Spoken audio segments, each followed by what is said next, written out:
চারদিকে আতশবাজির ঝলকানি। শত বছরের পুরনো ঐতিহ্য মেনে এবারও গ্রিসের চিয়সে উদযাপিত হয়েছে ইস্টার সানডে। স্থানীয় সময় শনিবার রাতে শুরু হয় ব্যতিক্রমী এই আতশবাজির খেলা। এতে অংশ নেন চিয়সের এরিথিয়ান এবং সেন্ট মার্ক গির্জার অনুসারীরা। এর মূল লক্ষ্য হলো হাতে বোনা আতশবাজি দিয়ে একে অপরের গির্জার ঘণ্টায় শব্দ করা। এটি শুধু একটি খেলা নয়, বরং পুরো দ্বীপের অংশগ্রহণে এক সামাজিক উৎসব। চিয়সের এই ভিন্নধর্মী উৎসব শুরু হয় উসমানীয় শাসনের অধীনে ১৯০০ শতক থেকে। সে সময় কামান ব্যবহার করা হলেও এখন ব্যবহার করা হয় তুলনামূলকভাবে কম ক্ষতিকর এই আতশবাজি। আয়োজনে পিছিয়ে নেই ফিলিপিন্সও।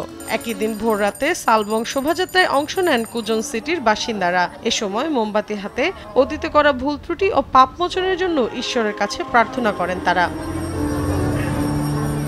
এছাড়া বিশ্বের বিভিন্ন দেশে জমকালো আয়োজনে উদযাপিত হচ্ছে ইস্টার সানডে। মৌসুমী সাথী, সময় সংবাদ।